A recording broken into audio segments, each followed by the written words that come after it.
People hear me okay? I'll make an invite to the people at the back to come a little bit closer so that it doesn't feel quite such that I'm staring at bright lights and I can see you all, but if you're happy where you are, no obligation. But I come from a social enterprise, so I don't feel so happy talking to a remote room of faces that I can't see. It's great that I'm following Craig in a way, because I'm coming at the same set of questions from a very different angle, from a sort of grassroots social enterprise, trying to set up models and meeting all sorts of financial issues on the way and financial constraints, and I'll come back to that. But it's same problem, very different prism. And I think I was really pleased to hear Paul's introduction at the beginning, because I think that set an excellent context for where we are.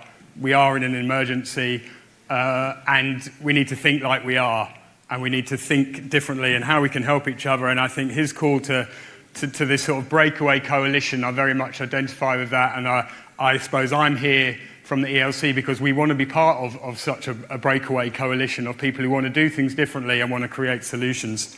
And I welcome any conversations that sort of help us in that direction. Very briefly, my own background, I helped set up a fully mutual urban housing cooperative in the mid-1990s, and then a larger rural sort of co-housing collective on 40 acres of land a few years later. But they were both orientated to setting up their own thing, and I wanted to see models that were more repeatable and that were more about expanding and reaching out and helping sort of more people. And because of that, I helped set up the Ecological Land Cooperative, which is a social enterprise and a cooperative. And I'll say at the beginning, I actually am also a woodworker. I'd actually much rather be building houses, because I find being outside and building much more satisfying than sending a lot of emails and talking to people. That's my happier place. But I see the need for systemic changes and changes in methodology and in the way we work together. And so I've sort of been funneled slightly into this. I've been part of those projects, I think, because of the environmental and multiple crises that we're in. And housing is really essential to the environmental crisis, because housing is a key barrier about why we're not managing our land better. So I come at this from a land use and a land management prism. And that's if we don't get our land management better, then we don't solve the climate problems, we don't solve the ecological problems. And we can't solve the land problem until we solve a housing problem, because people cannot afford to be on land and manage land better because of the cost of housing. So that's why, although I'm from a sort of farming and environmental organisation, housing is absolutely crucial. I haven't had a huge amount of time to prepare this, and I'm afraid I'm going to apologise now for a fairly low standard slideshow presentation. I just had like half an hour last night to put some photos together, so you'll have to forgive me. There's no fancy graphics in here, but there are a few pictures of our farms, so hopefully that's entertaining. ELC is a social enterprise. We're a society for the benefit of the community, for people who know about these legal models. We're a cooperative. We buy land or are given land. We apply for planning permission to create new farms there. We find farmers and land stewards to manage the land and live in the houses on site. We create very small, sort of micro-scale farms because the economics means that we're geared towards a market garden kind of size of farm rather than large-scale upland or arable farms. Our typical model in our first few sites was a sort of 20-acre parcel of land, bare, fairly degraded, low environmental value land that we put 3 little farms on who do a multiplicity of things and hopefully work in a synergy, and they create sort of little, micro communities in a way. Those are new temporary planning permissions in the open countryside, so everyone here knows all about the planning difficulties. If you want a really big challenge, try and create a new home in the open countryside. It's exceedingly challenging. We have had some success though, and here is one of our farmers from our first site in Devon, James. We have 5 sites now that were sort of bought on the bare land model and they're in various states of progress. Our first site has some permanent permissions on, so we get a temporary permission to begin with, we turn it into a permanent permission after 5 years when the business is proven, and that's with an agricultural tie, so to ensure that people stay there looking after the land and growing food. And so we have about 10 active farms on our five of those sites across the southern half of England and Wales, and about another 5 or 6 in the pipeline. Here's a picture of James's farm. Here's a small-scale market garden. I won't go into the farms, although I love to talk about them.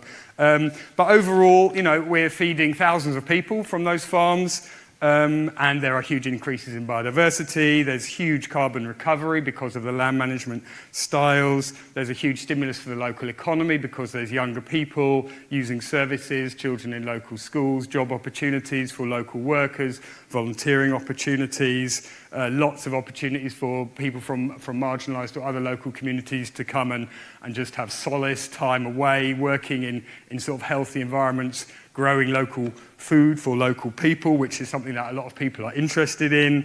And so it's working brilliantly on lots of levels. And now we also have the first local authority in the country, which is turning one of its own council farms into a model very much based on our own model of splitting the land up into smaller units and getting multiple people onto it. And that is really exciting. I really hope that's a model that they will succeed in and that other local authorities will follow with their council farm estate. A couple more pictures that I'll just go through of some of our different farms, tree nurseries, market gardens, flowers, small-scale animal, textile production, etc. The multiple benefits of our sites have been proven by ecological surveys, by social reports and various things. Now, so on most levels, we're a really clear success. And yet expansion and growth is difficult, and that's because the one level that is hard and that isn't, I suppose, fully proven in the long term is our financial model, because we're carrying debt and we haven't yet paid off all of that debt because the incomes from farming, as many of you may know, are exceedingly low. So even affordable housing, in most definitions of affordable housing, those kinds of housing pricing for rents and leases would not be sustained on a farming income, especially if you're trying to do it in an environmental and ecologically conscious way. You can't take shortcuts, you can't take a very extractive model to the land and to animals, and although you may have some high-value niche markets, you're constrained, basically. So farming income's low, housing prices high. It's a real problem for we offer very long payback times because of that. So we carry debt for a long time. But because of the successes of our model, we're now starting to find farms being donated to us. So rather than us having to go to the open market and buy bare land, we're actually finding farms of 50, 60, maybe more acres, potentially bigger in the future, that are being offered to us because the farmers are reaching the end of their farming lives.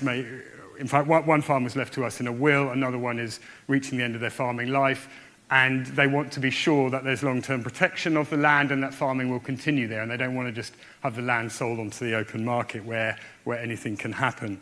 So, in fact, it's turning out that for us, accessing land may not be the problem. We may be able to have land. So we had a few problems to begin with. Well, we had every problem in the book to begin with because we had nothing, just a few people sitting around a table in a pub. That's what we had to begin with, a pint and an idea. But we've had to find farmers, we've had to bring in finance, we've had to develop various models for monitoring and working with the farmers and the stewards of the land. The model...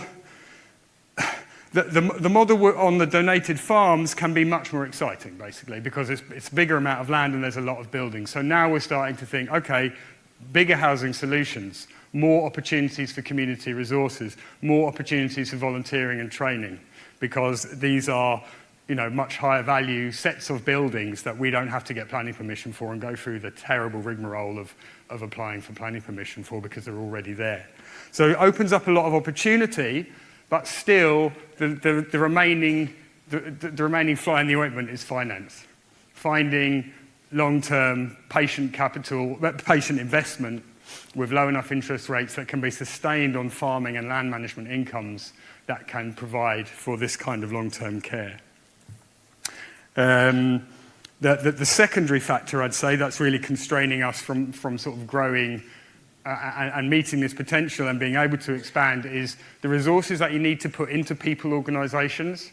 So many of you are from sort of co-housing or collective management organisations, and I'm guessing that you'll know that, you know, often where there are people, issues arise, and people don't always see eye to eye, and people need to have time and resources to resolve them. So if you have a democratic model, that as we do, where the board is elected by the members and people are supposed to share various things, people have to get on and they have to retain common views and common paradigms and common objectives.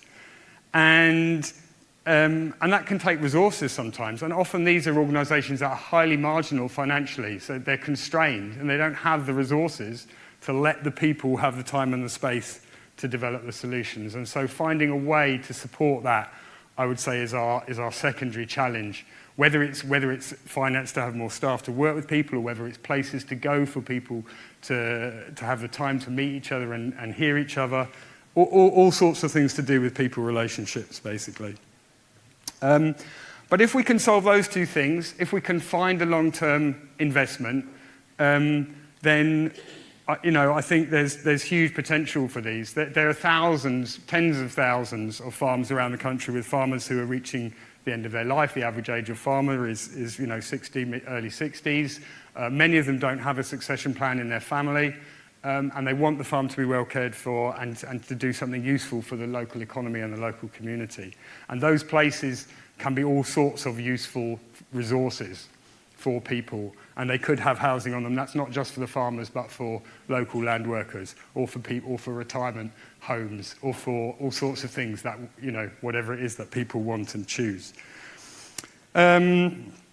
And if we can do that, all sorts of other things spiral out of this, because with that model, we get the carbon recovery and the dealing with the climate issues. We get the social justice and the social opportunities that people desperately crave. We get a local economy around food, and our food system is as broken as many other systems are at the moment, and we need to reorientate that food system more locally. So, there's a lot of potential synergy. There's a lot of opportunity.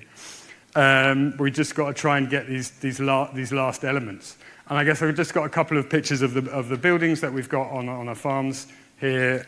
John building this is classed as a temporary accommodation. It's made out of wood, mainly in two pieces, so it fits the terms of the Caravans Act, which is a temporary permission act. This is a barn we built at our site in Sussex.